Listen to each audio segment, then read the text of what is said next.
नमस्कार दोस्तों, कैसे हैं आप सब। दोस्तों आज बात करने वाले हैं इसी मैक मिनी M2 के बारे में। हालांकि ये M1 पर भी लागू होगा। दोस्तों अगर आप खरीदना चाहते हैं, अगर आप खरीदने का मन बना चुके हैं, इस वीडियो को अंत तक जरूर देखें, क्योंकि ऐसा ना हो कि आप इसे खरीद लें और बाद में पछताना पड़े। तो खरीदने से पहले सारी जानकारी ले लेना बहुत जरूरी है। दोस्तों आज इस वीडियो में मैं बताने वाला हूँ इसी मैक मिनी M2 के बारे में 5 मेजर ऐसे इशूज जो कि मुझे लगभग 2 महीने होने वाले हैं इसको इस्तेमाल करते हुए देखने को मिले हैं। दोस्तों अगर इसका फुल रिव्यू जानना चाहते हैं, आफ्टर 1 मंथ देखना चाहते हैं वीडियो, तो इस चैनल पर मिल जाएगा आपको आई बटन में। अनबॉक्सिंग और फर्स्ट इंप्रेशन का भी वीडियो आपको इस चैनल पर आई बटन में देखने को मिल जाएगा। आप जाकर के जरूर चेकआउट करें। तो दोस्तों बिना देर के हुए बात करते हैं पहले प्रॉब्लम की। तो ये जो मैक मिनी है आप इसको अपग्रेड नहीं कर पाइएगा। हालांकि ये जो मेरा बेस वेरिएंट है 8 GB और 256 GB का, चूंकि ये इसमें स्टोरेज बहुत कम है 256 GB, तो इसके साथ मुझे SSD यूज करना पड़ता है। उस SSD के बारे में मैं वीडियो बना चुका हूँ, वो आपको आई बटन में देखने को मिल जाएगा।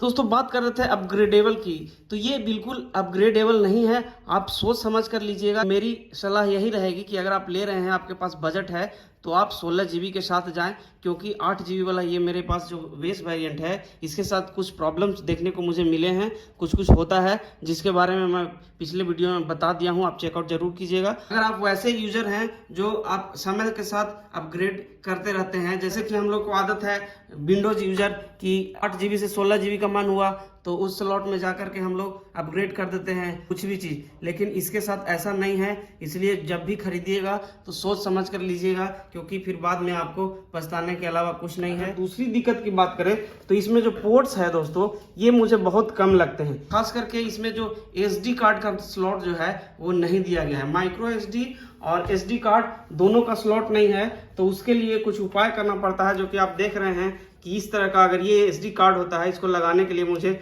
अलग से इस तरह का एक कार्ड रीडर खरीदना पड़ा है, और जो कि बहुत एनोइंग है। और ये जब लगाता हूँ तो इसके जो पोर्ट्स हैं इतने कम हो जाते हैं। देख रहे हैं कि 2 यहाँ दिया गया है USB का पोर्ट, तो यहाँ माउस का है और यहाँ पर कीबोर्ड का है, तो फिर उसको कहाँ लगाऊं, तो एक हटा देना पड़ता है। नहीं तो उसके लिए फिर इस तरह का एक खरीदना पड़ेगा आपको, जो कि इसमें आप देखिए ये मेरा कीबोर्ड का है। टाइप C के साथ इसको इस तरह से कनेक्ट कर देता हूँ तो मुझे एक ऑप्शन मिल जाता है। तो ये सब उपाय करना पड़ता है, जबकि मैं एक SSD बराबर लगा करके रखता हूँ, चूंकि इसमें 256 GB ही है। तो कुल मिलाकर के ये भर जाता है, जिसकी वजह से मुझे पोर्ट्स की कमी होने लगती है। एक्सटर्नल पेन ड्राइव अगर कोई कॉपी पेस्ट करना होगा तो उसके लिए कुछ ना कुछ इजेक्ट करना पड़ता है। ये बहुत बड़ी समस्या है दोस्तों। उपाय है कि आप इसके लिए आपको एक USB हब लेना पड़ेगा, जो कि 1500 से लेकर के 3000 तक के आपको अच्छा मिलेगा। उसका भी मैं एक वीडियो बनाया हूं जो मैं पर्सनली यूज करता हूं, आपको आई बटन में देखने को मिल जाएगा। आप सारे वीडियोस को चेकआउट कीजिएगा, और मैक मिनी का एक पूरा प्लेलिस्ट है, आप जाकर के इसके वीडियोस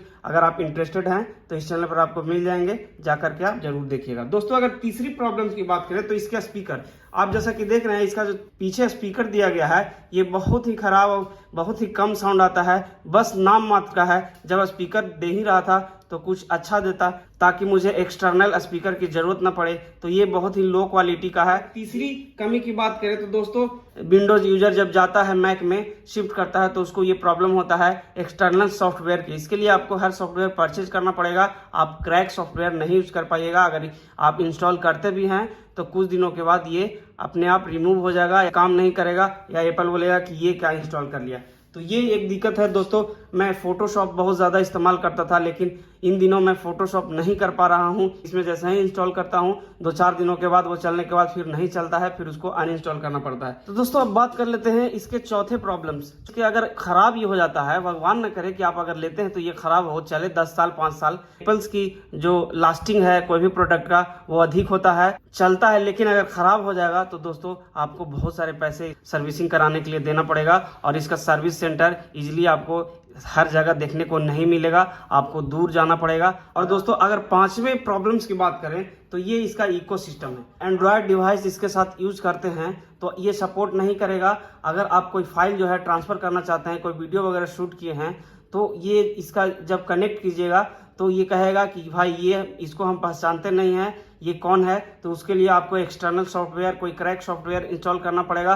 तो ये एप्पल वाला बोलेगा कि क्रैक सॉफ्टवेयर नहीं इंस्टॉल कर सकते हैं, 1-2 दिन में हटा देगा या अच्छे से काम नहीं करेगा। तो ये एक बहुत बड़ी समस्या है। अगर आपके पास कोई एप्पल का दूसरा प्रोडक्ट है तभी आप इस्तेमाल कर पाइएगा। मेरे केस में है कि मैं इससे एडिट करता हूं, अगर जो मेरे पास iPad Pro है तो इससे एयर ड्रॉप के जरिए इजीली ट्रांसफर कर पाता हूं। लेकिन अगर एंड्रॉयड डिवाइस होता है, एंड्रॉयड फ़ोन, तो उसके साथ ये काम नहीं करता है, और नहीं तो जो मेरा आईफोन है उससे डायरेक्ट एयर ड्रॉप कर लेता हूं। तो अगर इसके इकोसिस्टम में है तो आप बहुत कन्वीनियंट है। लेकिन अगर आपके पास सिर्फ ये लीजिएगा और अगर आपके पास एप्पल का कोई भी प्रोडक्ट नहीं है तो आपको बहुत भारी समस्या देखने को मिलेगा डेटा ट्रांसफर के मामले में। वो सिस्टम जो है इसका जंजाल है, इसमें फंसा करके आपको रख देगा। अगर आप इसके एक प्रोडक्ट लीजिएगा तो बारी बारी सब प्रोडक्ट आपको लेना पड़ेगा, और मेरे केस में भी यही हुआ है। फीचर्स हैं और इसकी जो क्वालिटीज है बिल्कुल नंबर 1 है, इसमें कोई दो राय नहीं है। इस नंबर 1 चीज को इस्तेमाल करने के लिए मचल उठिएगा और किसी न किसी तरीके से आप